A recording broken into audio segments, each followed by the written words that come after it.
Halo adik-adik, senang sekali kakak bisa menyapa adik-adik semua melalui video hari ini. Kakak berharap adik-adik dan keluarga dalam kondisi yang sehat.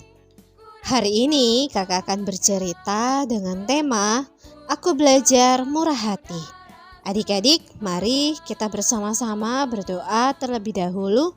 Tangannya dilipat, matanya ditutup, dan ikuti kakak berdoa. Tuhan Yesus, aku memuji-Mu Tuhan, karena Engkau selalu beserta denganku. Tuhan Yesus, sekarang aku persembahkan waktuku untuk mendengarkan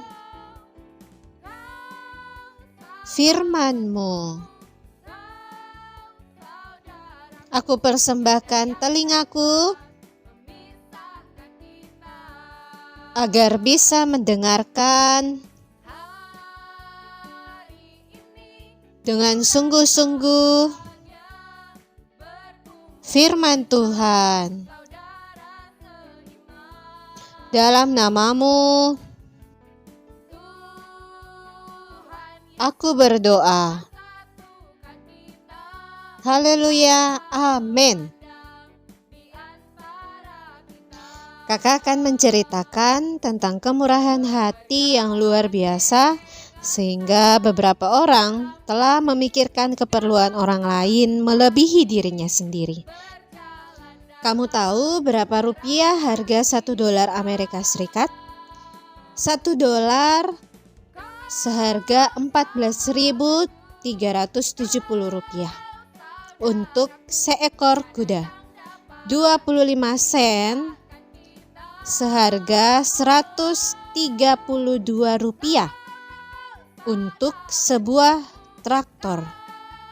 Seekor sapi dengan harga hanya 3 sen, dan jika dirupiahkan harganya Rp15. Dapatkah kamu membayangkan berbelanja dengan harga seperti itu? Orang yang membayar harga itu bukan benar-benar berbelanja. Mereka sedang membantu teman mereka. Pada tahun 1930-an, Amerika Serikat mengalami masa depresi besar. Di masa itu, perekonomian Amerika benar-benar jatuh dan hancur. Banyak pabrik, bank, dan toko-toko yang tutup. Jutaan orang kehilangan pekerjaan, uang, dan rumah mereka. Selama masa itu, daerah pertengahan Amerika Serikat seperti Kansas, Oklahoma, dan Colorado sudah lama tidak mendapatkan hujan dan tanahnya menjadi sangat kering. Angin topan menerbangkan tanah berdebu itu kemana-mana. Dapatkah kamu membayangkan seperti apa keadaan itu? Tanpa hujan dan begitu banyak angin, membuat tanah tidak dapat menumbuhkan apapun. Mereka menjadi makin miskin dan sering meminjam uang dari bank untuk hal-hal yang mereka butuhkan. Saat para petani tidak dapat membayar kembali uang yang mereka pinjam, bank akan datang dan melelang segala yang dimiliki petani itu. Bagaimana perasaanmu bila kamu berada di situasi itu? Para petani saling memperhatikan satu sama lain dan memikirkan sebuah cara untuk saling membantu selama masa itu. Saat sebuah bank datang untuk menjual semua yang dimiliki petani itu, teman-teman petani itu hanya akan menawarkan harga tidak lebih dari $1 untuk apapun yang dijual. Begitulah cara mereka mendapatkan seekor kuda dengan harga $1 atau sebuah traktor dengan harga 25 sen. Bank tidak pernah mendapatkan banyak uang atas pelelangan sen ini, tetapi mereka tidak bisa berbuat apa-apa. Setelah itu, teman-teman petani itu akan datang dan mengembalikan semua barang yang telah mereka beli dari bank tadi. Padahal kalau mereka tidak mau mengembalikan, tidak ada yang bisa memaksa karena pelelangan itu sah. Tetapi mereka tidak memikirkan keuntungan diri sendiri. Mereka bersikap sangat murah hati kepada teman-teman mereka. Dengarkan bagaimana Daud bersikap murah hati kepada seseorang. Daud telah menjadi raja selama beberapa tahun. Ia adalah raja yang baik. Ia bekerja keras untuk membawa kedamaian bagi negerinya. Suatu hari, Daud terkenang akan sahabatnya Yonatan. Yonatan dan Raja Saul terbunuh dalam peperangan, tetapi jauh hari sebelumnya, Yonatan dan Daud telah membuat perjanjian. Jika Daud menjadi raja, maka ia akan memperhatikan keturunan Yonatan.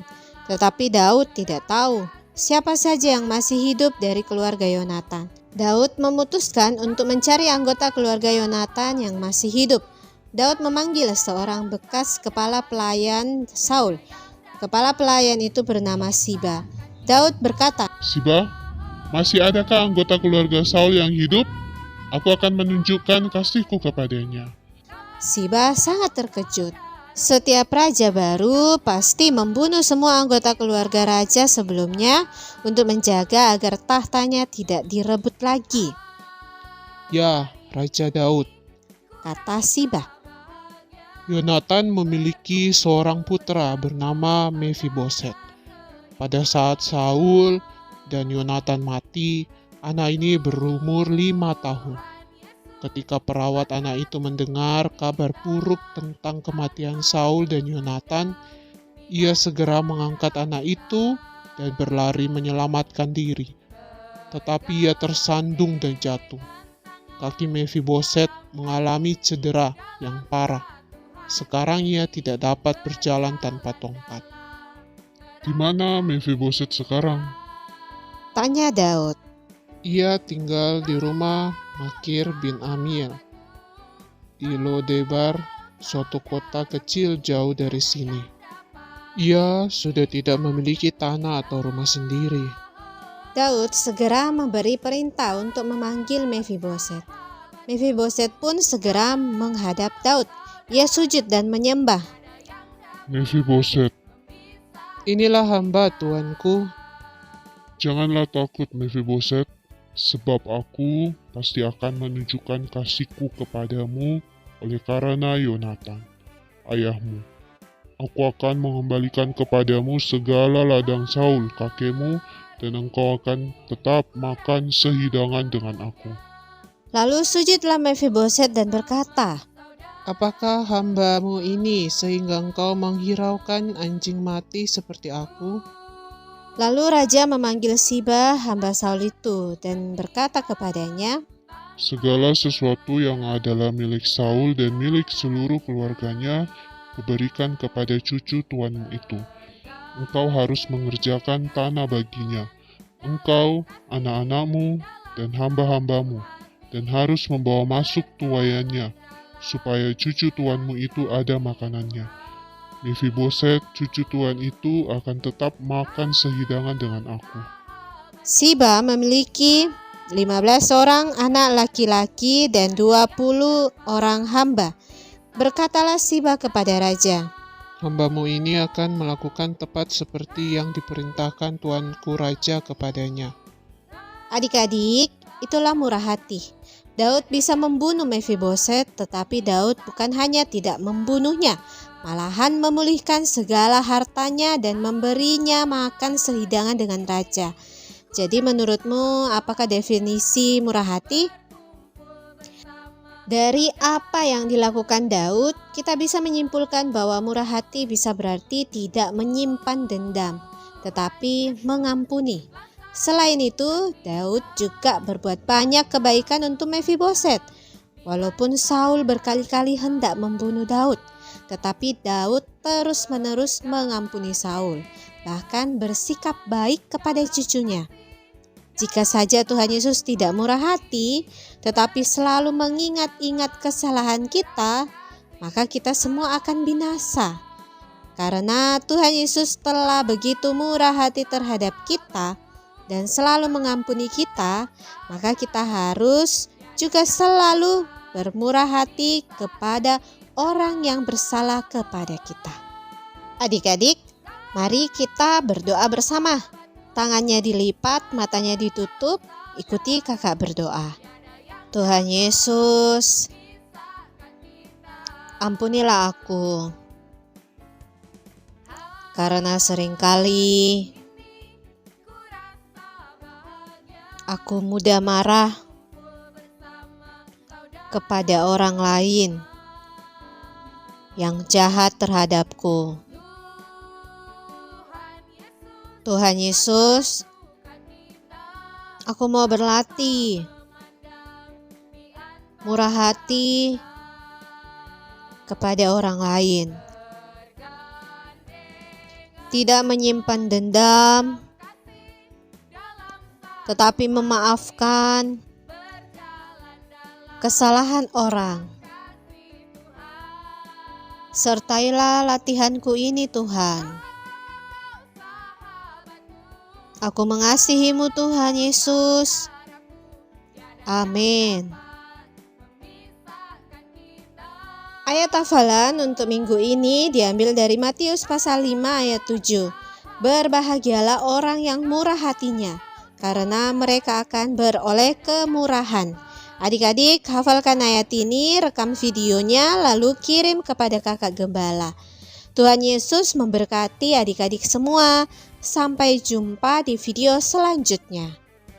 Roma pasal 12 ayat 12.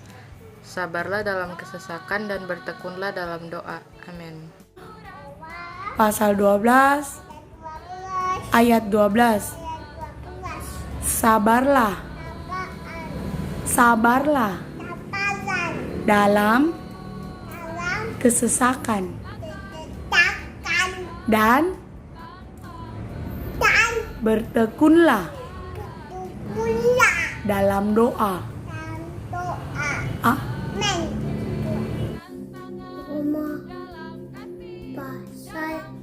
Roma pasal 12 ayat 12. Sabarlah dalam kesesakan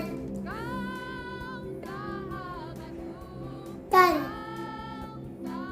bertekunlah dalam doa. Amin. Ayat puji Tuhan. Roma pasal 12 ayat 12.